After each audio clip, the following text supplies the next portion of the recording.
आप सबका स्वागत है बैंक साथी यूट्यूब चैनल पर। एग्जाम का रिलेवेंट पढ़ो, इनरिलेवेंट नहीं, इसी मोटिव से आज का वीडियो चालू करता है। आज की वीडियो में हेल्पफुल रहने वाला है जो भी अभी आईडीबीआई जैम की तैयारी कर रहा है या तो जो आरआरबी एनटीपीसी की तैयारी कर रहे हैं उनके लिए, मोस्टली जो आईडीबीआई जैम के हैं उनके लिए, क्योंकि इस वाले वीडियो में हम बैंकिंग अवेयरनेस कवर करेंगे और बैंकिंग अवेयरनेस जो आज भी न्यूज़ है वो सारा कवर करेंगे। टोटल 3 महीने का, मतलब फेब से लेके अप्रैल तक जो भी आरबीआई के जितने भी न्यूज़ है वो सब कुछ कवर करेंगे इसी वीडियो में। और अगर बात करें मई की, तो मई की भी जो आरबीआई न्यूज़ है वो आपको जो मंथली जो वीडियो आएगा उसके थ्रू या तो जो वीकली वीडियो आएगा उसके थ्रू आपको पढ़ा दिया जाएगा। ठीक है, तो वो टेंशन लेने की जरूरत नहीं है, आपको पूरा का पूरा वीडियो यहीं पे मिल जाने वाला। ठीक है, तो विदाउट वेस्टिंग इन टाइम हम पहले न्यूज़ के ऊपर बढ़ते हैं जो कि सबसे ज़्यादा इंपॉर्टेंट है। थोड़ा बहुत नॉइज़ आ रहा होगा यहाँ से, उसको इग्नोर करना। ठीक है, नॉइज़ को भी इग्नोर करते चलो। और अगर पहले न्यूज़ के ऊपर बढ़े तो पहला आ रहा है जो अभी आरबीआई का हर एक महीना छोड़ के एक महीने में जो है एमपीसी मीटिंग होती है, जिसको मॉनेटरी पॉलिसी मीटिंग बोली जाती है। तो ये अभी के टाइम पे अप्रैल के मंथ में हुआ था, ये first by monthly monetary policy. और यहाँ पे इसके ऊपर बहुत सारे क्वेश्चन बनते हैं, यहाँ से आपको बहुत सारे क्वेश्चन पूछा जा सकता है। तो हम एक एक करके वो सारी चीज़ें देखते हैं कहाँ से क्वेश्चन बन सकता है। पहली चीज़ आपको याद रखना है कि पहले जो था आरबीआई का स्टैंड वो न्यूट्रल रखा गया था और अब इसको चेंज कर दिया गया।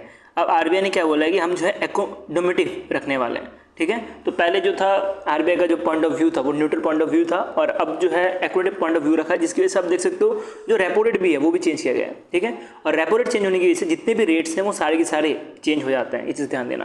तो रेपो रेट चेंज करने का कारण यही है कि अभी थोड़ा इन्फ्लेशन से थोड़ा वो जुड़ने के लिए सब कुछ किया जा रहा है, तो इसके रेपो रेट में कुछ चेंजेस किए गए हैं। और बात करें कैसे जो है आपको कुछ सारी चीज़ें याद रखनी है। देखो, अब देखो रेपो रेट हर समय याद रखना होता है। ठीक है, ये तो आपको बहुत लोगों ने बता ही दिया, तब मैं भी आपको एक और बार रिपीट कर देता हूँ। जो रेपो रेट है 6.00% है ना, तो इसमें अगर प्लस माइनस 0.25 कर दोगे तो आपको बाकी सारे रेट से मिल जाएंगे। कैसे? जैसे 6.00 प्लस अगर हम 0.25 कर दें तो उस केस में आपको जो है एमएसएफ रेट और बैंक रेट, ये दोनों रेट मिल जाते हैं। सब कोई भी रेट हो, कोई भी एमपीसी मीटिंग हो, सब में यही रूल चलता है। ठीक है, तो जो रेपो रेट है उसमें से प्लस कर दोगे 0.25 तो उस केस में आपको एमएसएफ रेट और बैंक रेट मिल जाएगा। और इसी को जब माइनस करोगे तो एचडीएफ रेट मिल जाएगा। ठीक है, इसी को माइनस करोगे तो एचडीएफ रेट मिल जाएगा। इसके बाद आपको जो है याद रखना है रिवर्स रेपो रेट जो है 3.35% है और सीआरआर जो है 4% है और एसएलआर जो है 18% है। एसएलआर तो बहुत टाइम से 18% है, वो तो आपको याद रहिएगा होगा। तो ये जितने भी रेट्स हैं आपको याद रखते हुए चलना है। और उसके बाद मैंने आपको यहाँ पे बताया कि आपको ये चीज़ याद रखनी है। ठीक है, न्यूट्रल से जो है एकोनोमेटिव कर दिया गया है बाय दी आरबीआई। अब इसमें एक और चीज़ जो इंपॉर्टेंट है वो है जीडीपी ग्रोथ की प्रेडिक्शन, जो कि आरबीआई ने की है। हर कोई ऑर्गेनाइजेशन करते रहता है, एसबीआई करता है, फिर वर्ल्ड बैंक करता है, आईएमएफ करता है, बट इंपॉर्टेंट कौन सा है? इंपॉर्टेंट एग्जाम के लिए जो आरबीआई करता है। आरबीआई ने जो जीडीपी प्रेडिक्शन मारी है वो मारी है फॉर फाइनेंशियल ईयर 2026, वो मिलेगी आपको 6.5%। 6.5% मिलेगी। और इसके साथ में आपको क्वार्टरली भी जो डेटा देकर रखा है, यहाँ से क्वेश्चन पूछे नहीं जाते। ठीक है, जो क्वार्टरली डेटा है इसको छोड़ सकते हो, जो मेन डेटा है वो आपको ऊपर मिलेगा। 6.5% याद रखना है। उसका जो सीपीआई है, सीपीआई मतलब कंज्यूमर प्राइस इंडेक्स, वो 4% रखा गया फॉर द फाइनेंशियल ईयर 2026। ठीक है, ये सारी चीज़ याद रख लिए। उसके बाद आपको याद रखना है एक और चीज़ कि पिछली बार जो था जीडीपी प्रेडिक्शन वो रखी गई थी 6.7% और अब जो है 6.5% पे रिवाइज किया गया। ये भी चीज़ आपको ध्यान देनी है। पिछली बार कितने रखे थे, पिछली बार जो एमपीसी मीटिंग थी उसमें कितने रखे थे। इस बार की एमपीसी मीटिंग कितनी है? 54 है। इसके पहले कौन सी थी? 53 थी। तो 53 में जो है 6.7% रखी गई थी। ठीक है, और आरबीआई के बारे में बात करें तो आरबीआई ने जो है 25% कट किया है जो रेपो रेट है उसको। तो पहले कितना था? 6.25% था और अभी कितना है? 6% पे है। ठीक है, और जो भी ये मीटिंग्स होती है इसको जो भी मीटिंग होती है उसको चेयर करते हैं जो गवर्नर है आरबीआई के। अभी कौन है? संजय मल्होत्रा जी है, तो यही जो है इसको चेयर कर रहे थे। बाकी नाम इतने इंपॉर्टेंट है नहीं। ठीक है, बाकी आप स्किप करते हुए चल सकते हो, कोई इतना इशू नहीं है। अब कुछ इनिशिएटिव्स देखते हैं, क्या क्या इनिशिएटिव लिए गए थे एमपीसी मीटिंग में, क्योंकि जो रेट्स होते हैं वहाँ से क्वेश्चन पूछे जाता है, बट उससे ज़्यादा जो है आपको इनिशिएटिव से क्वेश्चन पूछे जाते हैं। तो इनिशिएटिव को कवर करते हुए चलते हैं एक एक करके। तो पहला इनिशिएटिव मिलेगा कि आरबीआई ने जो है को लैंडिंग फ्रेमवर्क जो है उसको एक्सपेंड कर दिया गया है। इसका मतलब क्या? को लैंडिंग मतलब दो बैंक्स या तो बैंक्स और एनबीएफसी मिलके एक दूसरे को लोन देने का काम करेंगे। ठीक है, तो मान सकते हैं कि एक एनबीएफसी है, ठीक है, और ये बैंक है। हाँ, वीडियो में एक बात बताना चाहूँगा मैं आपको कि वीडियो थोड़ा फास्ट मूव में रहने वाला है, क्योंकि रीजन पॉइंट ऑफ व्यू से बनाया जा रहा है और ये पीडीएफ भी रीजन पॉइंट ऑफ व्यू से ही बनाया जा रहा है। तो बात करके जो मंथली पीडीएफ है उसी को हमने इंपॉर्टेंट जो करंट अफेयर्स है उसको काट के जो है ये अल्टीमेट पीडीएफ में डाला हुआ है। ठीक है, तो ये अल्टीमेट पीडीएफ आपको टेलीग्राम ग्रुप में मिल जाएगा। जो नए स्टूडेंट्स है वो ज्वाइन कर सकते हैं और जो पुराने स्टूडेंट्स हैं उनको तो मिल जाएगा। अभी हम कल अपलोड कर देंगे बैंकिंग अवेयरनेस और नेशनल अफेयर्स, बाकी जितने भी कंटेंट है वो पेड रहने वाला है, ठीक है। तो बैंक को अगर जो एनबीएफसी होती है इनको नॉर्मली लोन चाहिए होता है, हर बार लोन चाहिए होता है, इनके पास पैसे की हर समय कमी रहती है, तो ये बैंक से जो है वो लोन ले सकते थे पहले, लोन ले सकते थे पहले। और अब क्या कर दिया है कि अब सबको अलाउ कर दिया है, सिर्फ एनबीएफसी और बैंक नहीं, सबको अलाउ कर दिया है कि आप को लैंडिंग मॉडल के थ्रू जो है अपना पैसा ले सकते हो, ठीक है। अगर आरआरबी के बारे में बात करें, आरआरबी अगर चाहे या तो जो पेमेंट बैंक है वो चाहे या तो स्मॉल फाइनेंस बैंक है वो चाहे, तो वो भी जो है बैंक से जो है लोन ले सकती है। इवन बैंक भी जो है स्मॉल फाइनेंस बैंक से लोन ले सकती है। तो पहले जो रिस्ट्रिक्शन लगी थी वो पूरी की पूरी अभी हटा दी गई है।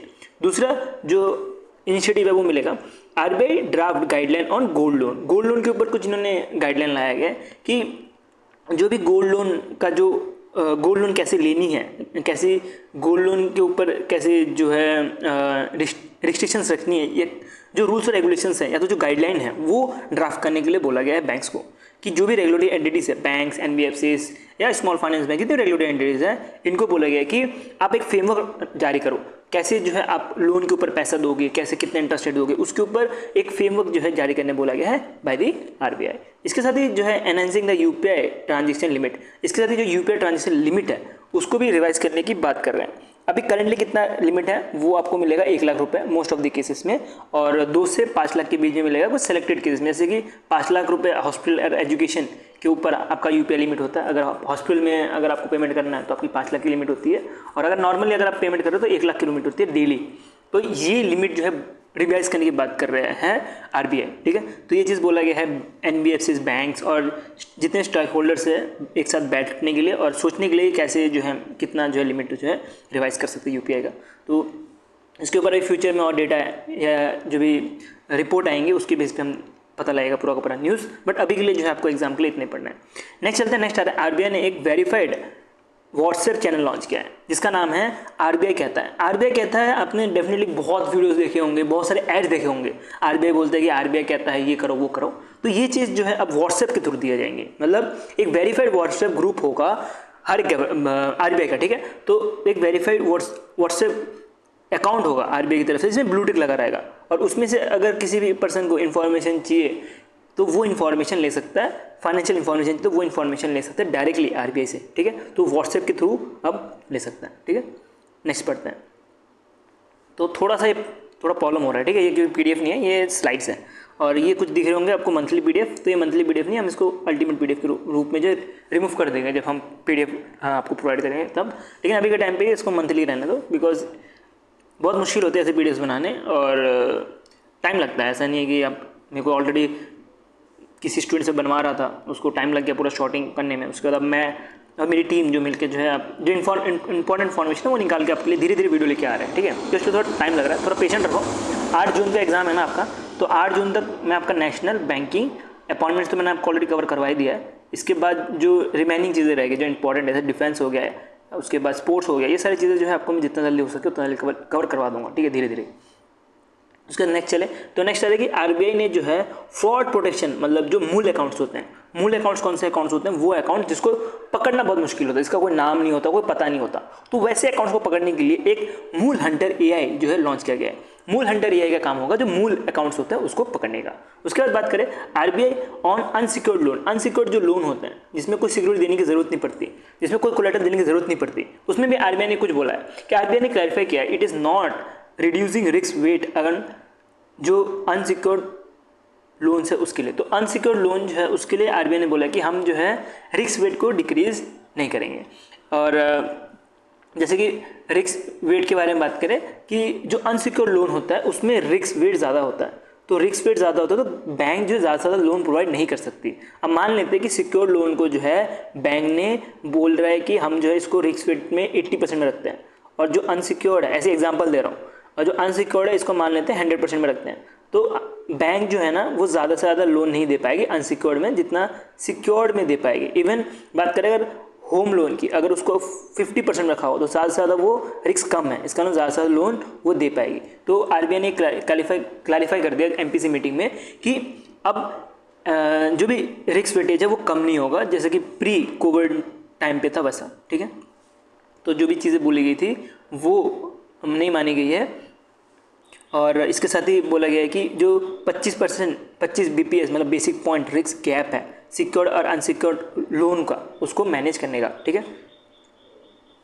उसके बाद बात करें कि जो स्ट्रेस एसिड है उसको सिक्योराइजेशन के लिए कुछ बोला गया है कि जो NPA मतलब नॉन परफॉर्मिंग एसिड, ये तो समझ आ गया होगा NPA का मतलब, तो ये स्पेशल पर्पस एंटिटी के थ्रू जो है क्लियर करना पड़ेगा, not just by ARCs acid reconstruction companies. इसके साथ ही नहीं बल्कि जो स्पेशल पर्पस एंटिटीज़ हैं इनके भी अलाउ कर दिया है कि आप जो है NPA उठा सकते हो बैंक की तरफ से, और उसके बाद आप जो है इसको क्लियर कर सकते हो। इसमें थर्ड पार्टी कुछ मान सकते हो कि थर्ड पार्टी टाइप रहेंगे जो कि ये सारे काम करने वाले हैं। इवन बैंक जो है थर्ड पार्टी ही ज़्यादा से ज़्यादा करवाती है।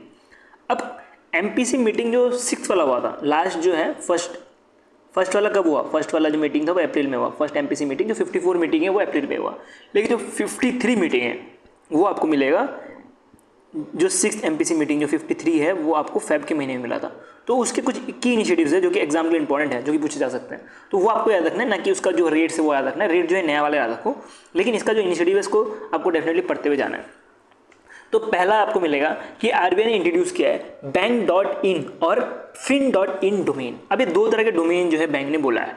अब कोई अगर बैंक है, कोई बैंक है, जैसे मान लेते हैं कि ICICI बैंक है, ठीक है, ICICI बैंक अगर .com रखा होगा तो बोला है कि आप इसको कन्वर्ट करो बैंक.in में। और मान लेते हैं कोई बैंक है जैसे कि पहले से SBI.in है, तो उस केस में उनको कुछ नहीं करना, ठीक है, उनको कुछ नहीं करना, कुछ डोमेन शिफ्टिंग नहीं करनी। लेकिन बाकी जो बैंक्स है जिसके पास ऑलरेडी .com है, .net है, .org है, उनको चेंज करना पड़ेगा बैंक.in में। उसके साथ जो फिनटेक कंपनीज है उनको भी जो है fin.in में जो है कन्वर्ट करना पड़ेगा, ठीक है। तो इससे क्या होगा, इससे जो है जो साइबर सिक्योरिटी है फाइनेंस सेक्टर में उसको इंक्रीज करने के लिए ऐसा बोला गया है बाय दी RBI। अब ये जो सिक्योरिटी है, साइबर सिक्योरिटी है, ये सब संभालने का काम होगा institute for development and research in banking technology Hyderabad का। इसका मतलब क्या हुआ कि जितने भी बैंक्स हैं उनको रजिस्टर करना पड़ेगा यहाँ पे जाके, और जो भी रूल्स और रेगुलेशन है साइबर सिक्योरिटी का वो फॉलो करते हुए चलना पड़ेगा फ्रॉम अप्रैल 2025 से, ठीक है। तो इसके ऊपर कुछ डेटाज और भी आए थे, कुछ और भी न्यूज़ उसको हम आगे कवर करेंगे, बट अभी के लिए आपको इतना याद रखना है। देख सकते हैं नेक्स्ट आ रहा है, RBI ने इंप्लीमेंट करने के लिए बोला है additional factor of authentication for cross border card not to present transaction पर। अब इसमें क्या बोला है कि जो भी cross border card not to present transaction है, जिसमें प्रेजेंट नहीं रहता बंदा, उस केस में एक एडिशनल टू फैक्टर आपने वेरिफिकेशन सुना होगा, तो ये ऐसी कुछ है जिसके अंतर्गत OTP या जो बायोमेट्रिक वेरिफिकेशन होगा, सिर्फ पिन नहीं होगा, पिन के साथ OTP पूछा जा सकता है अगर cross border card not present transaction कर रहे हो, या तो जो बायोमेट्रिक वेरिफिकेशन है वो भी किया जा सकता है, जिसकी वजह से जो फ्रॉड्स है वो कम से कम हो। इसके लिए ये इनिशिएटिव उठाया गया बाय दी RBI ने अलाउ कर दिया है जितने भी नॉन बैंक ब्रोकर्स हैं वो एक्सेस कर सकते हैं NDSOM को, मतलब non negotiated dealing system ordering matching को। ये एक तरह की गवर्नमेंट सिक्योरिटी बेचने की ट्रेडिंग प्लेटफॉर्म है, और इसमें जितने भी नॉन बैंक ब्रोकर्स हैं उनको अलाउ कर दिया कि आप NDSOM को यूज़ कर सकते हो। ये NDSOM के बारे में बात करें तो ये मैंने आपको ऑलरेडी बताया कि गवर्नमेंट सर्टिफिकेट ट्रेड करने के लिए जो है इसको बनाया गया। तो इसका एक पैनल ही बनाया गया था, उसको लीड कर रहे थे ED राधा श्याम जी। तो इनका भी आपको नाम याद रखना है। इनका काम है कि कैसे जो है ट्रेडिंग, मार्केट ट्रेडिंग या तो सेटलमेंट टाइमिंग को जो है कैसे रिव्यू करना है, तो इनका ये काम रहने वाला है। नेक्स्ट चलते हैं। नेक्स्ट आ रहा है RBI ने अप्रूव किया bond forward for long term investment. RBI ने अलाउ कर दिया है बॉन्ड फॉरवर्ड ट्रेडिंग अलाउ कर दिया है, इसके से जो लॉन्ग टर्म इन्वेस्टर्स हैं वो भी अपना पैसा जो है इंटरेस्ट जो इंटरेस्ट रिस्क जिसमें ज़्यादा रहता है वहाँ पे इन्वेस्ट कर सकें। नेक्स्ट चलते हैं। नेक्स्ट आ रहा है RBI ने पोस्टपोन कर दिया है लिक्विडिटी कवरेज रेशियो। अभी लिक्विडिटी कवरेज रेशियो के बारे में मैं आपको पूरा पढ़ाऊंगा तो नहीं है क्योंकि फिर टाइम बहुत ज़्यादा हो जाएगा, बस आपको पता होना चाहिए, और नहीं पता तो रिसर्च कर लेना कि जो लिक्विडिटी कवरेज रेशियो है इसका जो टाइम है वो बढ़ाया गया 2026 तक। इसके साथ ही जो हाई क्वालिटी लिक्विड एसिड है, हाई क्वालिटी लिक्विड एसिड मतलब जैसे कैश हो गया जो ईजिली कन्वर्ट हो जाता है, ठीक है, जिसको आप इजीली कैश में कन्वर्ट कर सकते हो, उसको बोला जाता है हाई क्वालिटी एसिड। ऐसा गवर्नमेंट सिक्योरिटी हो गया या कैश हो गया, सीधा कैश ही ले सकते हो इसका एग्जांपल। तो बोला गया कि जो लिक्विडिटी कवरेज रेशियो है इसमें बैंक्स को रिक्वायर रहेगा कि होल्ड करना हाई लिक्विडिटी एसिड। आपको समझ आ गया होगा ना, तभी मैं आपको समझाता हूँ एक बार और, मुझे कल से आपको सही समझ नहीं आया होगा। जो लिक्विडिटी कवरेज रेशियो है इसके अंतर्गत बोला गया है जितने भी बैंक्स हैं, बैंक्स को कुछ ना कुछ रेशियो जो है बैंक में मेंटेन करना पड़ता है इन केस ऑफ इमरजेंसी, या इन केस ऑफ अगर सब नहीं पैसे निकाल दिया तो बैंक का दिवाली निकल जाएगी, तो वो चीज़ ना हो, तो उसी के लिए बैंक को कुछ ना कुछ रेशियो जो है पैसे मैनेज करके रखने पड़ते हैं अपने पास। तो इसी के लिए बोला गया कि बैंक को जो है अब sufficient high quality liquid acid रखना पड़ेगा। इसके ऊपर हम आगे और कवर करेंगे। ये जो न्यूज़ है ना, ये एक्सटेंशन है, ये पुराना न्यूज़ है, तो इसके ऊपर अभी अपडेट आ चुका है मई के महीने में, तो इसको हम आगे कवर करेंगे कितना जो है रेट बढ़ाने के लिए बोला गया है। ठीक है, तो बैंक्स को बोला गया है कि जो लिक्विडिटी कवरेज रेशियो है उसको बढ़ाने के लिए, ठीक है, सफिशिएंट रखने के लिए बोला गया। कितना रखने के लिए बोला है हम आगे कवर करेंगे। नेक्स्ट चलते हैं, नेक्स्ट आ रहा है आरबीआई ने डिले कर दिया है additional reserve requirement for the digital deposit. तो डिजिटल डिपॉजिट के लिए जो है आरबीआई ने जो डेडलाइन था वो एक्सटेंड करके मार्च 2026 कर दिया। ये चीज़ भी आपको ध्यान देनी है। और बाकी कुछ इंपॉर्टेंट टर्म्स है जैसे कि रेपो रेट हो गया, ये सारी चीज़ तो आपको पता ही होगी। अभी आपका फाइनल है, मतलब अभी आप सिर्फ रिवाइज कर रहे हो, तो ये सब चीज़ पता होगी। रेपो रेट क्या होता है, बैंक जो है आरबीआई जो है बैंक को लीड करता है, लैंड करता है, तो उसके इसमें बोला जाता है रेपो रेट। और जब बैंक जो है आरबीआई पैसा लेता है बैंक से तो उसको रिवर्स रेपो रेट बोला जाता है। सीआरआर कितना जो है पैसा आरबीआई के पास रखना है बैंक को, वो रहता है। मूल हैंटर एआई के बारे में तुमको ऑलरेडी समझा दिया। नेक्स्ट न्यूज़ बढ़े, तो नेक्स्ट न्यूज़ आ रहा है कि आरबीआई ने अपडेट किया है जो हाउसिंग फाइनेंस कंपनी है, तो दे इशू एनसीडी मतलब क्या हुआ हमारा, नॉन कन्वर्टेबल डेप्नेस, तो डेरिवेटिव, सॉरी डेप्नेस नहीं डेरिवेटिव, तो ये इशू करने के लिए अलाउ कर दिया गया है थ्रू प्राइवेट प्लेसमेंट। तो ये प्राइवेट प्लेसमेंट के थ्रू कर सकते हैं, और ये सेम रूल है जैसे कि जो एनबीएफसी होती है उनके लिए जैसे लगता है वैसे सेम रूल इनके ऊपर भी रखने वाला है। बाकी सारी इन्फॉर्मेशन आप देख सकते हो कि मिनिमम सब्सक्रिप्शन जो है 20,000 रुपये पर इन्वेस्टमेंट होनी चाहिए। उसके बाद एनसीडी क्लासिफिकेशन की बात करें तो 1 लाख रुपये से कम हो इन्वेस्टर तब क्लासीफाई किया गया एक अलग से कैटेगरी, और 1 करोड़ से ज़्यादा हो, 1 लाख बोल देना आई थिंक, 1 लाख नहीं सॉरी 1 करोड़ से अगर ज़्यादा हो तो एक कैटेगरी रखी गई है, और 1 करोड़ से कम हो तो उसकी एक कैटेगरी अलग से रखी गई है। ठीक है, तो बाकी तो समझाने लायक कुछ है नहीं, बाकी वीडियो पॉज करके सब चीज़ें समझ सकते हो। जो समझाने लायक चीज़ें मैं आपको वही समझाते हुए चलता हूँ, नहीं तो फिर वीडियो बहुत लंबी बन जाएगी और आप भी थोड़े बोर हो जाओगे। नेक्स्ट चलते नेक्स्ट आ रहा है आरबीआई ने लॉन्च किया है regulatory sandbox to test on tap facility, on tap application facility. अब इस सैंडबॉक्स क्या होता है, सैंडबॉक्स के अंतर्गत आरबीआई जो रेगुलेटरी सैंडबॉक्स है इसके अंतर्गत जो भी कंपनी अपना प्रोडक्ट जो है टेस्ट करना चाहते हैं वो कर सकते हैं। ठीक है, अब मान लीजिए एक कोई कंपनी ए जो है बैंकिंग रिलेटेड प्रोडक्ट बनाती तो है, लेकिन बैंकिंग रिलेटेड प्रोडक्ट कैसे, जैसे मान लेते हैं कि जो कैश गिनता मशीन वो बना रही है।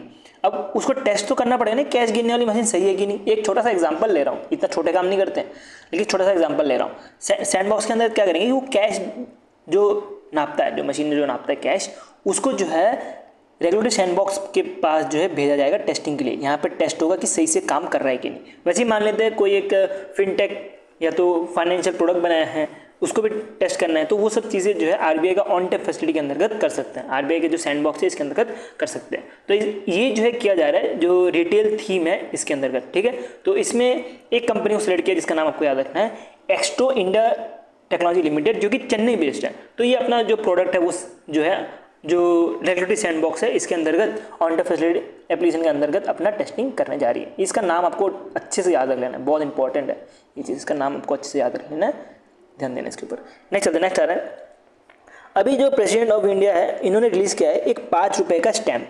अभी 5 रुपये का जो स्टैम्प है ये निकाला है अभी आरबीआई का जो एनिवर्सरी था 90 साल का एनिवर्सरी में जो है ये 5 रुपये वाला कॉइन निकाला गया है। ठीक है, तो ये 5 रुपये वाला जो कॉइन नहीं सॉरी स्टैम्प है, 5 रुपये वाला जो स्टैम्प है, इसमें खास बात क्या है, इसमें खास बात ये है कि इस स्टैम्प में जो है मैंने आपको ऑलरेडी इसका एक इमेज ऐड किया हुआ था जो मंथली था वहाँ पे, लेकिन यहाँ पे नहीं किया हुआ है।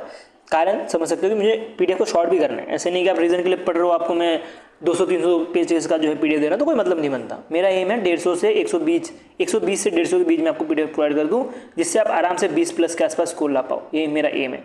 तो इसी के लिए आपको पीडीएफ में बहुत सारे कंटेंट जो आपको रिमूव भी मिलने वाला है। तो इस स्टैम्प के बारे में बात करें तो इसमें आरबीआई का जो फॉर्मर हेडक्वार्टर था कोलकाता उसके बारे में लिखा है, और जो करंट हेडक्वार्टर है मुंबई उसके बारे में लिखा है। उसके साथ ही जो आरबीआई का जो मोटो है उसमें भी स्टेबिलिटी, ट्रस्ट और फिर ग्रोथ ये लिखी है इस स्टैम्प में। ये भी चीज़ आपको ध्यान देते हुए चलने हैं।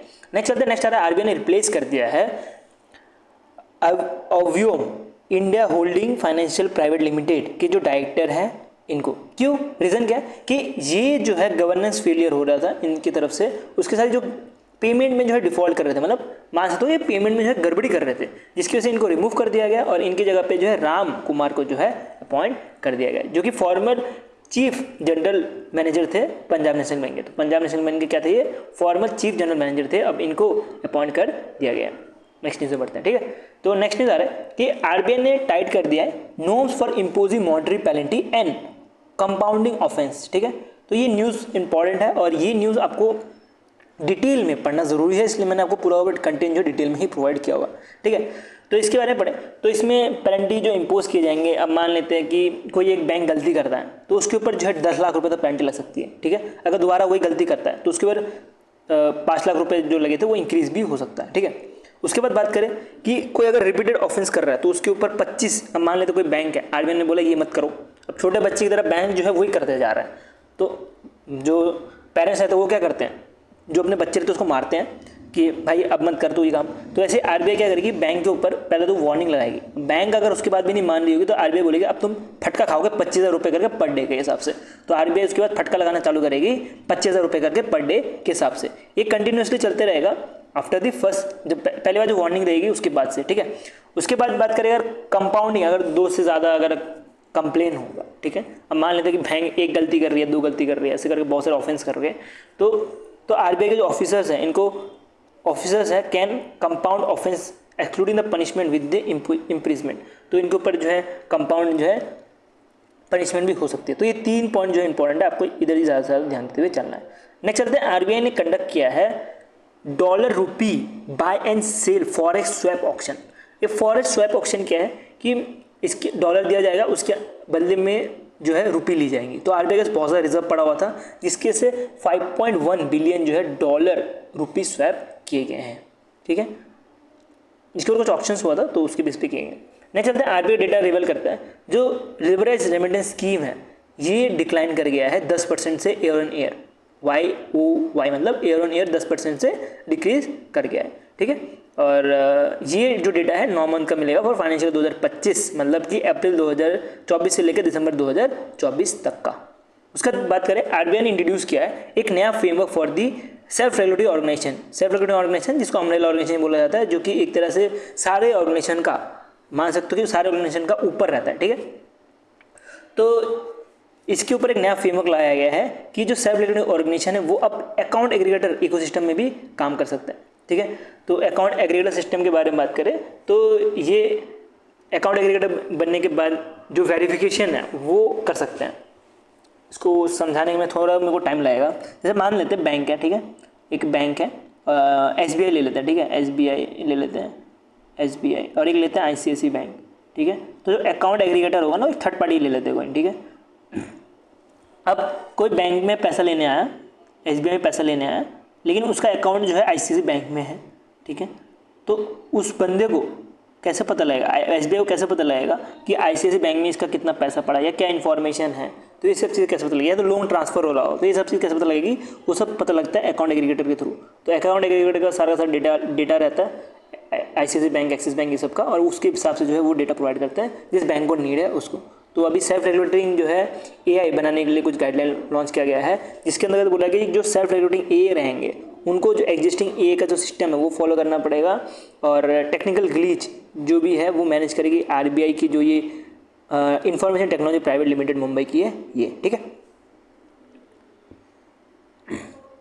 ये सब चीज़ें मैंने आपको ऑलरेडी मंथली में बहुत ज़्यादा सही से समझाई हुई है, तो यहाँ पे पॉसिबल नहीं है कि एक एक चीज़ जो आपको समझाते रहूँ। नेक्स्ट चलते हैं, नेक्स्ट आ रहा है, RBI ने एक्सटेंड कर दिया है वक्रेज लिमिटेड को कि वो अपने आप से जो है वाइट लेवल ATM की तरह काम कर सकते हैं। वाइट लेवल ATM मतलब जिसका कोई बैंक नहीं होता, जिसका कोई वजूद नहीं होता, ऐसे समझ लो, जिसका कोई बैंक नहीं होता, थर्ड पार्टी ATM जो रहते हैं उसको वाइट लेवल ATM बोला जाता है। तो इनका जो एक्सटेंशन मारा है कि वो अब 31 मार्च 2026 तक काम कर सकते हैं। नेक्स्ट आ रहा है, कोटक महिंद्रा बैंक के ऊपर रिस्ट्रिक्शन लगाई है, रिस्ट्रिक्शन हटाई है। पहले जो था कोटक महिंद्रा बैंक के ऊपर रिस्ट्रिक्शन थी कि ये जो नए ऑनबोर्ड नहीं कर सकते कस्टमर्स, अब इनको बोला गया कि अब ऑनबोर्ड कर सकते हो।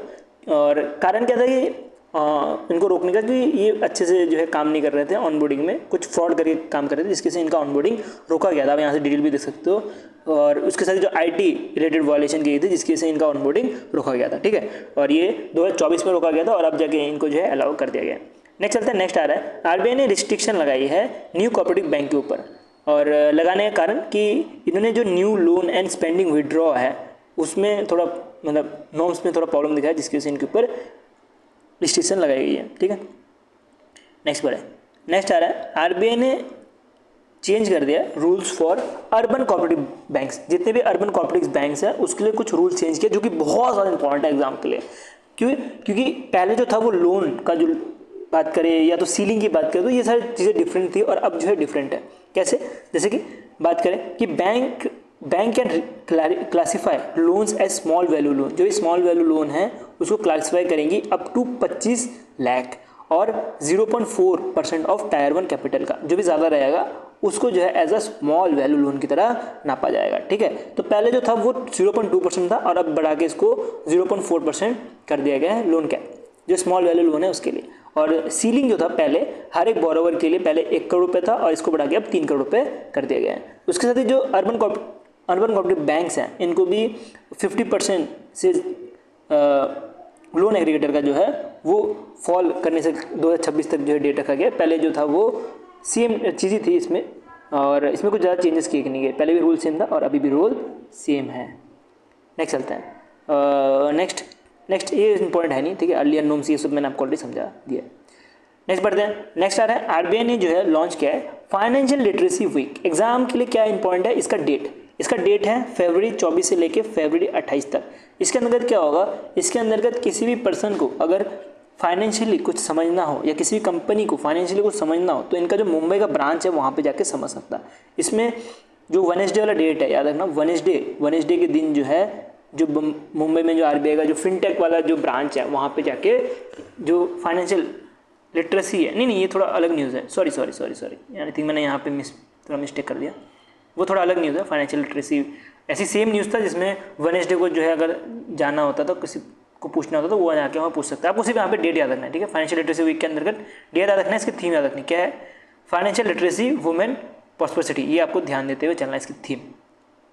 नेक्स्ट आ रहा है आरबीआई ने लॉन्च किया है national wide campaign to enhance financial literacy in India. Financial literacy को बढ़ाने के लिए आरबीआई ने नेशनल वाइड कैंपेन लॉन्च किया है। अब आरबीआई ने अकेले नहीं किया, आरबीआई ने पार्टनर किया national centre for financial education के साथ। और इसमें क्या इंपॉर्टेंट है, इसमें जो की इनिशिएटिव्स है बहुत ज़्यादा इंपॉर्टेंट है। क्या की इनिशिएटिव्स है, बोला गया एक तरह से फाइनेंशियल लिटरेसी सेंटर खोलने के लिए। अब फाइनेंशियल लिटरेसी सेंटर कौन खोलेगा, जो लीड बैंक होगा वो एक तरह से स्पेशल कैंपस खोलेगा जिसके अंतर्गत फाइनेंशियल अवेयरनेस प्रमोट करने का काम करेगा। इसके बाद बोला गया कि पब्लिक अवेयरनेस कैंपेन भी करने के लिए। अब आरबीआई कहता है, मैंने आपको ऑलरेडी बताया व्हाट्सएप खोला गया, वैसे आरबीआई कहता है वैसे कैंपेन लॉन्च करने के लिए बोला गया है जिसके अंदर मल्टीमीडिया मतलब फेसबुक, यूट्यूब, टीवी उसके हेल्प से और मल्टी लैंग्वेज प्लेटफॉर्म, जैसे कि आपने देखा होगा कि अगर आप बिहार से हो तो बिहारी में आपको आरबीआई कहता का जो है ऐड दिखता होगा या जो सूचना देना चाहता है आरबीआई वो दिखता होगा। इवन मैं नॉर्थ ईस्ट से हूँ तो मेरे को नॉर्थ ईस्ट में दिखाता है, जो मेरी स्टेट है, जो मेरी लैंग्वेज है उसके साथ दिखाता है। अब गुजरात से तो गुजराती में दिखाता है। तो वो कैंपेन्स, वो पब्लिक अवेयरनेस कैंपेन और ज़्यादा बढ़ाने के लिए बोला गया बाय दी आरबीआई। उसके बाद बात करेंगे फाइनेंशियल अवेयरनेस मैसेज भी देने के लिए बोला गया बाय दी आरबीआई। उसके बाद जो national statistic for the financial education है वो सब भी जो है स्टैब्लिश करने के लिए बोला गया है बाय दी आरबीआई। मतलब ये जो भी चीज़ें मैंने आपको बताई ये सब कुछ सब संभालने का काम जो है national centre for financial education के अंतर्गत जो national strategy for financial education है इसका ही रहने वाला है। नेक्स्ट चलते हैं, नेक्स्ट आ रहा है आरबीआई ने एक अवार्ड जीता है, इसका नाम है डिजिटल ट्रांसफॉर्मेशन अवार्ड 2025 और ये अवार्ड एक यूके बेस्ड सेंट्रल बैंक की पब्लिकेशन देती है। कौन से 2 अवार्ड जो है जीते हैं, कौन से 2 प्रोडक्ट जो है ये अवार्ड जीते हैं, एक आपको रखना है साथी और एक रखना है प्रभा।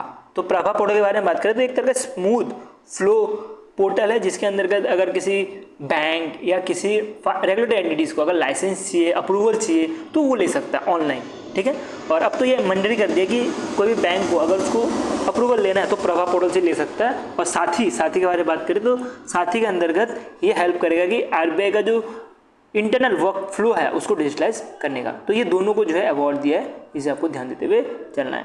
नेक्स्ट में बढ़े तो नेक्स्ट न्यूज़ आ रहा है ओके ये आई थिंक ये जो सेल्फ रेगुलेटरी ऑर्गेनाइजेशन जो अकाउंट एग्रीगेटर है उसका थोड़ा एक्स्ट्रा इन्फॉर्मेशन है, पढ़ना चाहो तो पढ़ सकते हो, ये एक्स्ट्रा यहाँ पे ऐड हो गया। नेक्स्ट में बढ़े तो नेक्स्ट में जा रहा है कि आरबीआई ने पार्टनर किया है बैंक ऑफ मॉरिशस के साथ और दोनों मिलकर एक एमयू साइन किया है, या तो बोलूँ एक फ्रेमवर्क साइन किया है, जिसके अंदर बोला गया कि हाँ इंडिया वाले जो है मॉरिशस में जाकर अपना इंडियन रुपी यूज़ कर सकते हैं और मॉरिशस वाले जो मॉरिशस रुपी है वो हमारे इंडिया में आके जो है यूज़ कर सकते हैं इन क्रॉस बॉर्डर ट्रांजेक्शन में। ठीक है, तो ये फ्रेमवर्क जो है आरबीआई ने साइन किया है विद बैंक ऑफ मॉरिशस, ये चीज़ आपको ध्यान देनी है। नेक्स्ट आता है आरबीआई ने जो है अलाउ कर दिया है कि अपना जो पेंशन लायबिलिटी है ओवर द 5 ईयर उसको आप अमाउंटाइज कर सकते हो। ठीक है, और ये किया गया है फ्रॉम 31 मार्च 2025 से। ठीक है, तो इसका मतलब क्या होगा कि इसका मतलब होगा कि जो भी आपका एडिशनल पेंशन लायबिलिटी रहती है आरआरबीज में वो आरबीआई ने अलाउ कर दिया। अब पेंशन के बारे में बात करें तो पेंशन में आप मान लेते हैं किसी पर्सन को 20,000 रुपये पेंशन मिल रहा है। ठीक है, 20,000 रुपये पेंशन मिल रहा है, तो 20,000 का जो पेंशन है वो 19,500 भी हो सकता है नेक्स्ट मंथ में, वो 21,500 भी हो सकता है नेक्स्ट मंथ में। ठीक है, तो ये जो 500 का डिफरेंस पड़ा, या तो मान सकते हैं कि ऐसे करके कई 1,000 रुपये का डिफरेंस पड़ गया, तो एक तरह का लायबिलिटी होता है जो कि देना होता है गवर्नमेंट को वापस से, जो पर्सन है उसको या कंपनी को जो पर्सन है उसको। तो ये लायबिलिटी जो है आरआरबी इसके लिए जो है 5 साल के लिए एक्सटेंड कर दिया गया है, जो भी रीजनल रूरल बैंक है उनके लिए 5 साल के लिए एक्सटेंड कर दिया, ऐसे कुछ आरबीआई का कहना है। नेक्स्ट न्यूज़ में बढ़े तो नेक्स्ट न्यूज़ आ रहा है कि आरबीआई ने रिड्यूस कर दिया है रिस्क वेटेज लोन फॉर जो स्मॉल शेड्यूल कमर्शियल बैंक है उसके साथ, और जो एनबीएफसी है और जो माइक्रो फाइनेंशियल इंस्टीट्यूट्स हैं इन सब के लिए। ठीक है, तो ये सारे चीज़ें आप देख सकते हो एग्जाम्पल के इंपॉर्टेंट है कि जो एनबीएफसीज हैं या तो जो एमएफआई है इनके जो रिस्क वेटेज है वो 25 बीएसपी कम कर दिया गया है। ठीक है, तो 125 पहले था और अब इसको कम करके 100 में लेके आ गए हैं। कारण क्या है कि अब 100 में आ चुका है, तो ये जो है ज़्यादा से ज़्यादा अब लोन दे पाएंगे, जिसके लिए क्रेडिट फ्लो ज़्यादा से ज़्यादा बढ़ेगा। ठीक है, जितना ज़्यादा रिस्क वेट होता है उतना ही लोन कम दे पाती है बैंक। अब रिस्क वेट कम कर दिया तो लोन ज़्यादा से ज़्यादा दे पाएगी बैंक। ठीक है, नेक्स्ट में बढ़ते हैं, एक मिनट। नेक्स्ट न्यूज़ आ रहा है कि आरबीआई ने जो है लिक्विडिटी पे लिमिट लगा दी है टू स्टैंड अलोन जो प्राइमरी डीलर हैं उनके ऊपर। ठीक है, तो इनके ऊपर जो है 10,000 करोड़ रुपए का पहले था, अब इसको बढ़ा के 15,000 रुपये कर दिया गया है। ठीक है, तो लिक्विडिटी लिमिट इसके ऊपर इतनी कर दी गई है। एक मिनट देना, मैं पानी पी लूँ। ठीक है,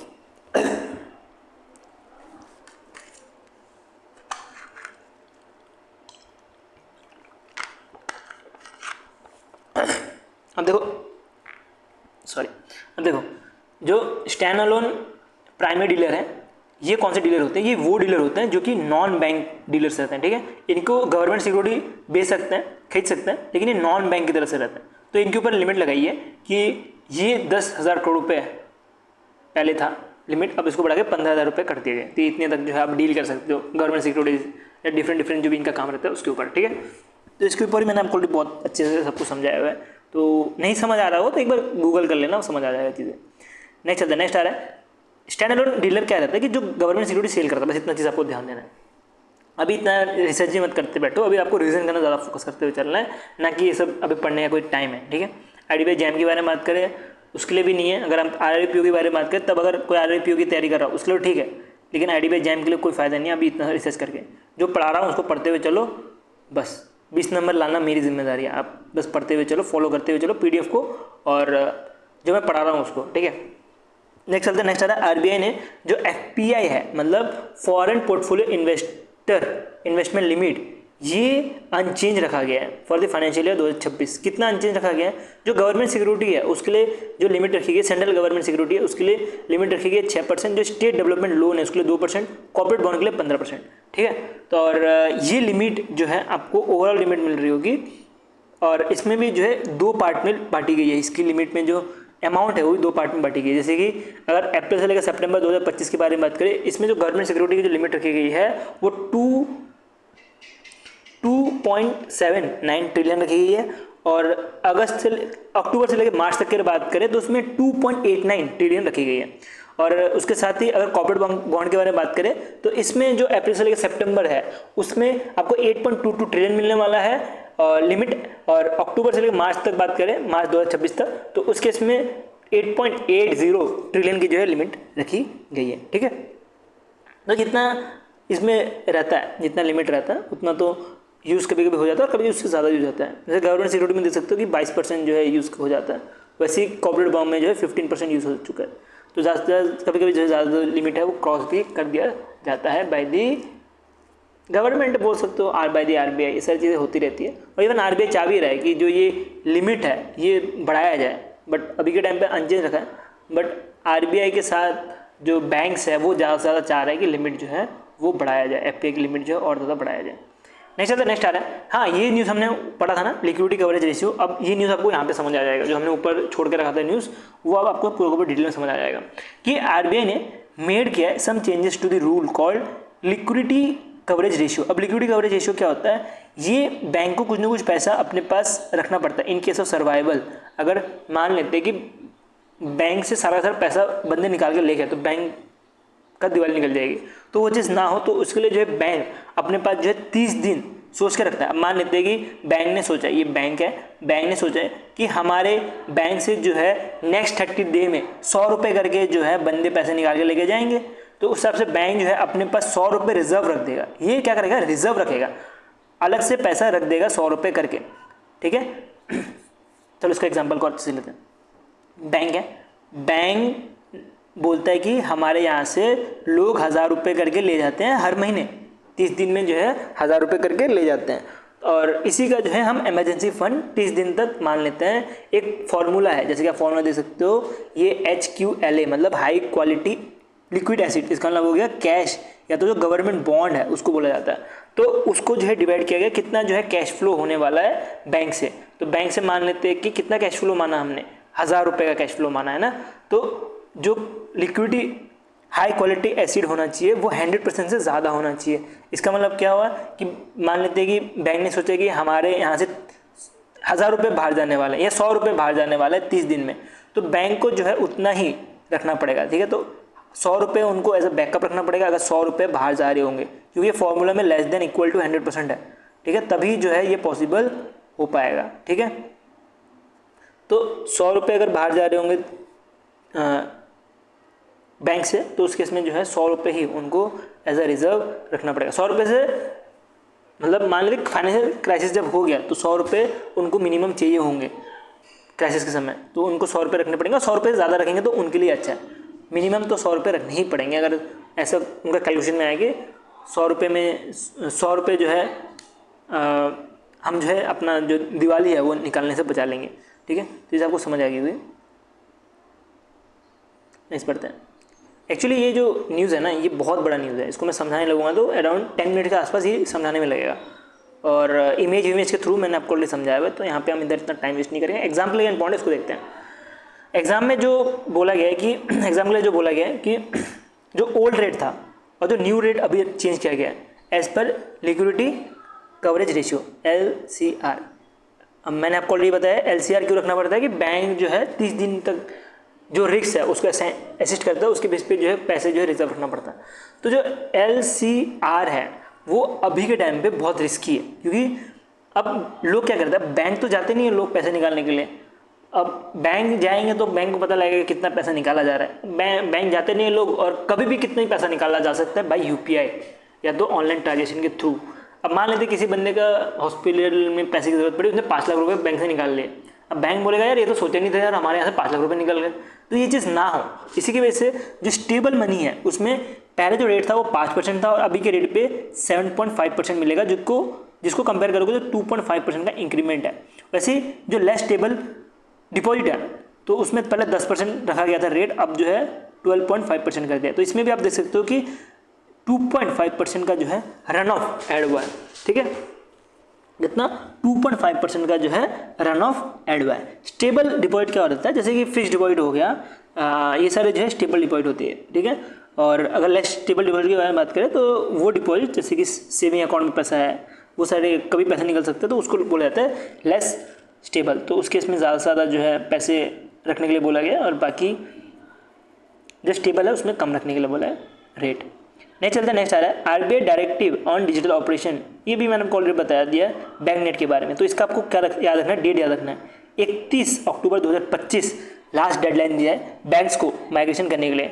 fin.in के बारे में कुछ नहीं बताया, लेकिन बैंक.in के बारे आपको देखना है, डोमेन का जो लास्ट डेट दिया है 31 अक्टूबर 2025। नेक्स्ट भी बहुत इंपॉर्टेंट न्यूज़ है, आरबीआई ने अलाउ कर दिया है जो भी माइनर 10 साल या 10 साल से ऊपर है वो खुद से अपना टर्म डिपॉजिट अकाउंट और सेविंग अकाउंट ऑपरेट कर सकते हैं, और ये एप्लीकेबल होगा या तो हो चुका है सॉरी अप्रैल 21 2025 से। तो अब जो भी 10 साल या 10 साल के ऊपर के हैं वो डेबिट कार्ड उसके साथ इंटरनेट बैंकिंग और कैश बुक ये सब अवेल कर सकते हैं और अपने हिसाब से अकाउंट चला सकते हैं, ना कि पेरेंट्स के हिसाब से। पहले क्या था, पहले भी इनको अलाउड था, इनको अकाउंट खोल सकते थे, लेकिन पेरेंट के नाम पे खोलना पड़ता है, इनको एज अ डिपेंडेंट बोला जाता था। बट अभी एज अ इंडिविजुअल की तरह जो है अपना अकाउंट खोल सकते हैं, और इनका जो भी पॉलिसी है वो अपडेट करना पड़ेगा बैंक को। इनके ऊपर जो भी पॉलिसीज बनाने वाली बैंक को वो अपडेट करना पड़ेगा जुलाई 1 2025 से, ठीक है।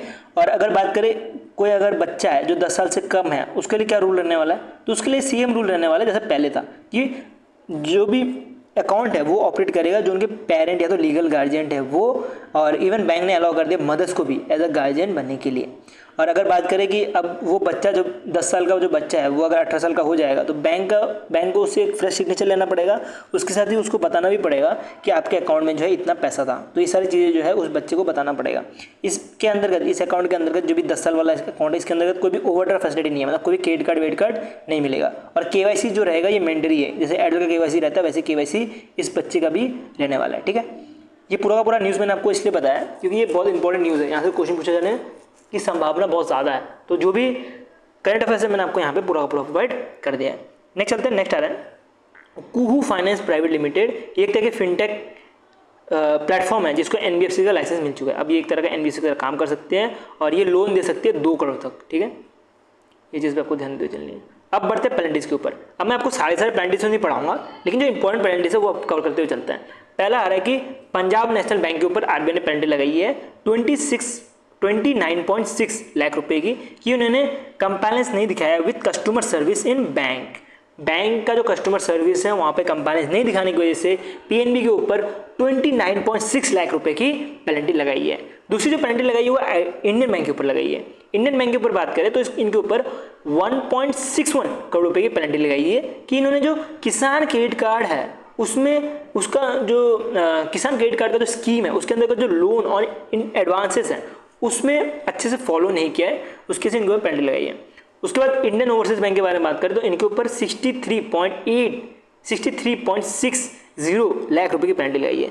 कारण क्या कि सॉरी जो एक कोलेटरल फ्री एग्रीकल्चर लोन है उसमें क्रेडिट फैसिलिटी सही से नहीं दी गई है जिसके ऊपर इनकी पेनल्टी लगाई गई है। उसके बाद बात करें कर्नाटका ग्रामीण बैंक की जो कि एक तरह के आरआरबी है, इनके ऊपर 1 लाख की पेनल्टी लगाई है क्योंकि इन्होंने नॉन कंप्लायंस दिखाया जो नाबार्ड का जो रूल और रेगुलेशन है उसके हिसाब से। उसके बाद बात करें कोटक महिंद्रा बैंक, इनके ऊपर 61.4 लाख रुपए पेनल्टी लगाई है कि इन्होंने डिलीवरी नहीं की क्रेडिट जो बैंक है उसका, ठीक है। तो जो सही टाइम पे जो क्रेडिट होना चाहिए बैंक का वो सही टाइम पे नहीं गया, उसकी पेनल्टी लगाई है। उसके बाद आईडीएफसी फर्स्ट बैंक के ऊपर लगाई है 38.6 लाख रुपए की क्योंकि नॉन कस्टमर को जो गाइडलाइन है उसे फॉलो नहीं किया, मोस्टली पेनल्टी इसकी वजह से लगती है। उसके बाद आईडीबीआई बैंक को पेनल्टी लगाई है 36 लाख रुपए की, और इन्होंने जो फॉरेन करेंसी अकाउंट का जो प्रोसेस है उसमें नॉन कंप्लायंस दिखा था उसके ऊपर से। सिटी बैंक की बात करें तो सिटी बैंक के ऊपर 3.20 लाख रुपए पेनल्टी लगाई है, कारण कि जो फेमा एक्ट है उसको सही से फॉलो नहीं किया, मतलब डेलीगेशन नहीं दिखाया है कि जो इनवर्ड रेमिटेंस प्रोसेसिंग है उसको, ठीक है। तो इनवर्ड रेमिटेंस प्रोसेसिंग करने में फेल हो गए थे, इसकी वजह से इनको पेनल्टी लगाई है। उसके बाद बात करें सिटी बैंक के ऊपर पेनल्टी लगाई है 39 लाख की क्योंकि ये लोग जो है लार्ज एक्सपोर्टर रिस्ट्रिक्शन या तो जो करेक्ट इन्फॉर्मेशन नहीं दे रहे थे आरबीआई को, जिसकी से इनको पेनल्टी लगाई है।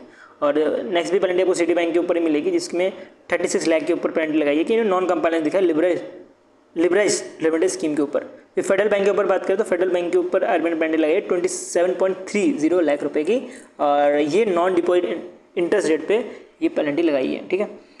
तो ये जो आपको फर्स्ट पेज मिल रहा है ना, ये आपको मेजर जो इंपॉर्टेंट जो पेनल्टीज है वो खत्म हो गए। अब यहाँ से जो नेक्स्ट पेज है ना, नेक्स्ट पेज में आपको ये वाला जरूर पढ़ना है, फ्लिट कार्ट वाला जरूर पढ़ना है। ये IRDAI ने लगाया है 1.60 करोड़ रुपीज़ का पेनल्टी। कारण 1 करोड़ की जो पेनल्टी लगाई है कि ई कॉमर्स का जो गाइडलाइन इंश्योरेंस है वो सही से फॉलो नहीं किया, और 6 लाख की पेनल्टी लगाई है कि इन्होंने कंटिन्यू रखा सेलिंग प्रोडक्ट, जो इंश्योरेंस है वो कंटिन्यू रखा सेल करने का after certificate of registration expire होने के बाद भी, जिसकी वजह से इनके ऊपर 6 लाख की और पेनल्टी लगाई गई है।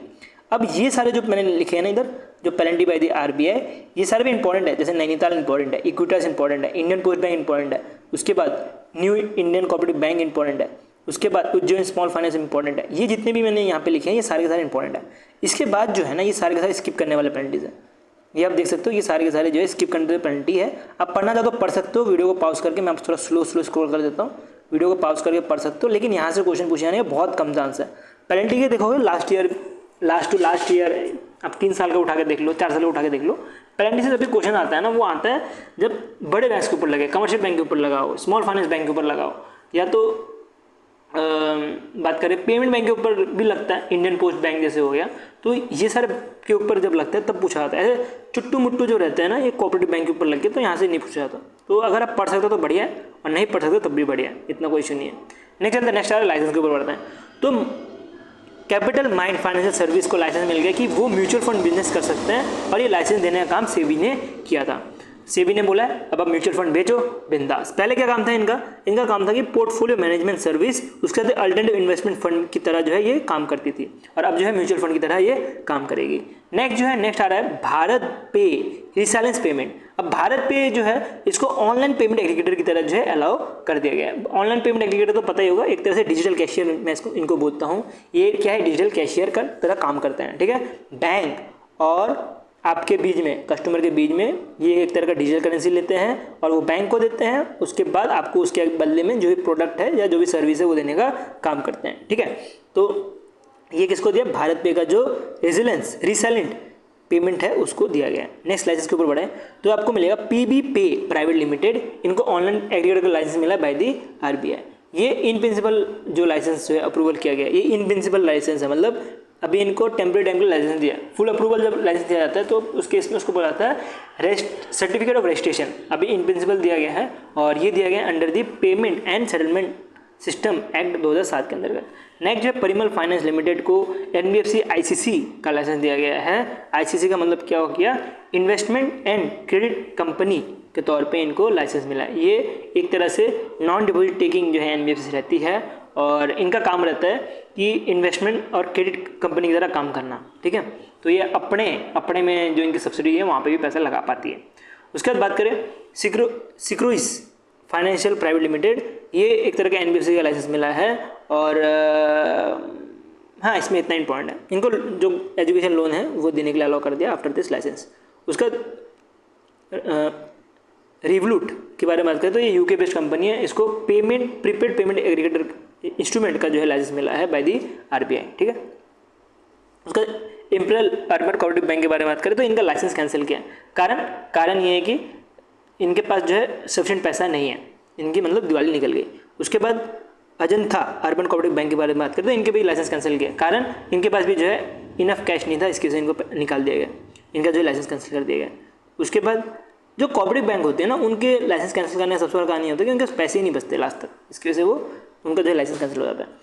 उसके बाद आप देख सकते हो कि ब्रिक्स पेमेंट एक्सचेंज जो है इनको पेमेंट एग्रीगेटर लाइसेंस मिला बाय दी RBI, और small and real estate investment trust की तरह जो है लाइसेंस सेबी ने दिया है, और ये H-BITS इन्वेस्टमेंट प्राइवेट लिमिटेड को ये लाइसेंस दिया गया, ठीक है।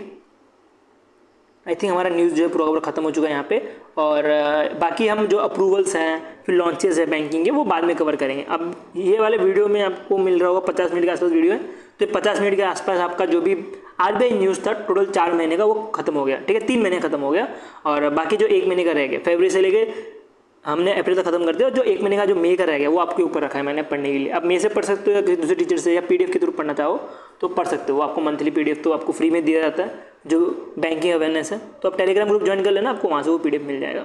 सो वीडियो अभी रहता है, वीडियो अच्छा तो लाइक कर देना, ऐसे ही कंटेंट देखते रहने के लिए सब्सक्राइब चैनल, और वीडियो को शेयर कर दो अपने दोस्तों के साथ। और thank you for watching this video.